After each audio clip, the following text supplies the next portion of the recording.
मराठा आरक्षण आणि कुणबी जात प्रमाणपत्राच्या मुद्द्यावर लढा देणारे मनोज जरांगे पाटील यांचा सध्या पश्चिम महाराष्ट्रात झंझावती दौरा सुरू आहे।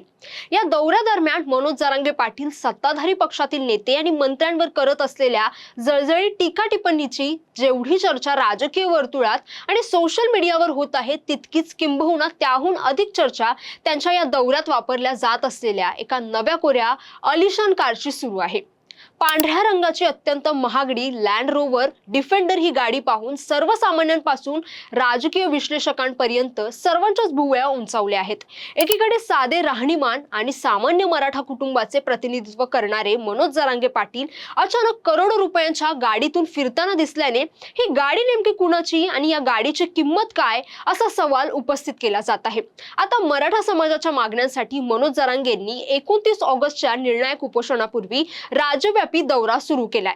पश्चिम महाराष्ट्राच्या दौऱ्यासाठी मनोज जरांगे पाटील एका नव्या कोऱ्या आलिशान गाडीतून प्रवास करत आहेत।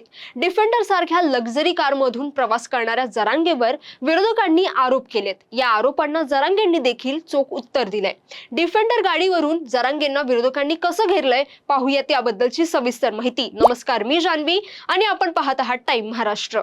मराठा आरक्षणासाठी गेली 3-4 वर्ष झटणारे, सरकारला आंदोलनाची ताकद दाखवून देणारे, प्रसंगी समाजातील नेत्यांच्या विरोधात जाऊन वंचितांच्या न्याय हक्कांसाठी सरकारला सळोकी पळो करून सोडणारे मनोज जरांगे पाटील सध्या पश्चिम महाराष्ट्राच्या दौऱ्यावर आहेत।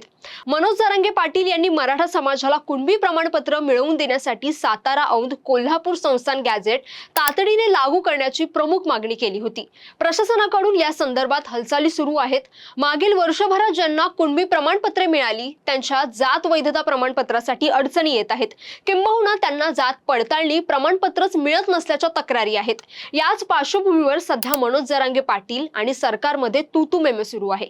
जर सरकारने पुढच्या काही दिवसात आपल्या मागण्यांवर सकारात्मक निर्णय घेतले नाहीत तर पुन्हा एकदा आमरण उपोषण करणार असल्याचा इशारा देऊन मनोज जरांगे पाटील पुन्हा एकदा महाराष्ट्र दौऱ्यावर निघाले आहेत। सोलापूर, धाराशिव मधून त्यांनी आता पश्चिम महाराष्ट्रात पाऊल ठेवले आहे। पण यावेळी मनोज जरांगे पाटील यांच्यासोबत त्यांच्या डिफेंडर गाडीची सर्वाधिक चर्चा होत आहे। ही गाडी नेमकी कुणाची याचा उलगडा झाला असून ही आलिशान गाडी सोलापूरच्या सांगोला तालुक्यातील चिकमहूद येथील व्यावसायिक आणि प्रगतशील शेतकरी सुभाष भोसले यांची आहे। भोसले बंधूंची मनोज जरांगे पाटील यांच्यावर मोठी निष्ठा आहे। घरात सराफाचा मोठा व्यवसाय आणि अद्ययावत पद्धतीने शेती करणाऱ्या सुभाष भोसले कुटुंबाने ही गाडी केवळ मनोज जरांगे यांच्यासाठीच खरेदी केली आहे। मी मागील 15 दिवसामध्ये गाडी आणली आणि मनोज दादांचा या दौरा लागला। माझी इच्छा होती की मनोज दादा मराठा समाजासाठी काम करतात, आमच्या लेकरा बाळाच्या कल्याणासाठी शरीराचे पाक हाल करून घेऊन काम करतात। उपोषण करणं काही सोपी गोष्ट नाही। मग ती दौरा लागल्यानंतर मी त्यांच्या दौऱ्यात 2 दिवस होतो।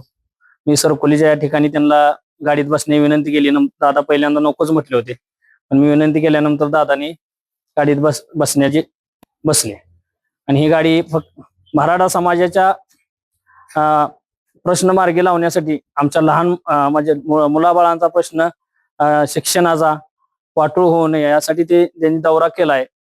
कास्ट कुणबी सर्टिफिकेटसाठी त्यासाठी आमची तीव्र इच्छा आहे की सर्व समाजाला आरक्षण मिळावे, सर्वांच्या मुलाबाळांचे शिक्षण आणि सोयीस्कर होऊन त्यांना नोकऱ्या वगैरे लागतात, यासाठी सर्वांनी मिळून हे केलेलं आहे। कितीची गाडी आहे नेमकी, कशी ही गाडी 1,90,00,000 आहे। ही माझ्या भावाच्या नावावरती आहे। आमचा ज्वेलर्सचा व्यवसाय आहे। सराफ भाऊ कलकत्त्याला असतो, मी इथं असतो आणि टोळ्या वगैरे आहेत। ही गाडी 1,90,00,000 असून या गाडीवरती 1,50,00,000 लोन केलेलं आहे। आपण देवाला गाडी नेतो नवीन गाडी घेतल्यानंतर, हे मराठा समाजासाठी दैवतच आहे। त्या देवानेच गाडीत बसावी अशी माझी इच्छा होती आणि ती पूर्ण झाली। ही मराठा समाजाचा सेवक म्हणून मला खूप आनंद झालेला आहे। आता गाडीवरून राजकीय आणि सामाजिक वर्तुळात उलटसुलट चर्चा सुरू झाल्यानंतर स्वतः मनोज जरांगे पाटील यांनी यावर स्पष्ट शब्दात खुलासा केला आहे। माया जातीतले लोक, त्यांना वाटतं आपण काही करू शकत नाहीत ना, आमच्या नोकरदार वर्गाला वाटतं आपण काही करू शकत नाहीत ना बाबा। हे व्यावसायिकांना, उद्योगपतींना, सगळ्यांना असं वाटतं की आपल्याकडे देवाने भरपूर दिलंय ना। मनोज जरांगे पाटील आपल्या लेकरासाठी लढतो ना, मग आपण आपल्याजवळ गाडी आहे ना, देवाने आपल्याला दिली ना, कष्ट करून कमवलेली, आमच्या गाडीत बसा पाटील म्हणते। तुम्हाला कोण बसा म्हणतात? घंट्या तुम्हाला कोणी मोजितही करावं, तुम्हाला इचारी सुद्धा नाही, सायका सुद्धा द्याय ना कोणी. माझ्या जातीचे लोक येतात, इंडिका आली बसा, पूजा करायची, नवी गाडी घेतली बसा, सायकलीचं पूजा करून घेतल्यात माझ्या कोण, शाळेचं पूजा करून घेतात लोक, नवी गाडी आणली की त्यांनी आणली, ती मला बाबा मी कष्ट केलेलं आहे, माझ्या गाडीत बसा, मला येऊन दे इकडं. बसलो, त्यात काय काम्या घेतली का मग एक. अरे तुम्ही काही करून मी कमी होणार आहे का? माझा समाज मला जीव लावतो राव. मागच्या अनेक वर्षात मराठा समाजाची वेगवेगळी आंदोलनं झाली. अनेक आंदोलनाचे नेतृत्व करणाऱ्यांपैकी मनोज जरांगे पाटील हे आंदोलक वेगळे यासाठी ठरलेत कारण इतक्या मोठ्या प्रमाणात मराठा समाजाचं प्रेम याआधी कोणत्या आंदोलक नेतृत्वाला मिळालं नव्हतं. मराठा समाज हा संख्येनं अधिक आहे. तो त्या त्या गावात शहरात आपापलं काम करतो. प्रगत असलेल्या समाजाचं नेतृत्व करणारे मनोज जरांगे पाटील जरी सांगत असले की माझ्याकडे एक रुपयाही नाही, तरी सुद्धा त्यांच्यावर खर्च करणारी मंडळी आपल्याला आता पाहायला मिळत आहे. मात्र या एका डिफेंडर गाडीच्या निमित्ताने पुन्हा एकदा मनोज जरांगे पाटील यांच्यासाठी खर्च कोण करतंय हे दिसून आलंय. दरम्यान या डिफेंडर गाडीवरून विरोधकांनी मनोज जरांगे पाटील यांच्यावर निशाणा साधण्यास सुरुवात केली आहे. एकीकडे मराठा आरक्षणाच्या मागणीसाठी संघर्ष, आंदोलनं आणि उपोषणाचा मार्ग स्वीकारणारे मनोज जरांगे पाटील आणि दुसरीकडे तब्बल कोट्यवधींच्या आलिशान गाडीतून प्रवास यावरून विरोधकांकडून सवाल आता उपस्थित केले जात आहे.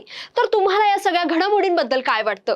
तुमचं मत आम्हाला नक्की कमेंट करून कळवा. आणि हा व्हिडिओ आवडला असेल तर लाईक करा, शेअर करा आणि चॅनलला सबस्क्राईब करायला विसरू नका. धन्यवाद.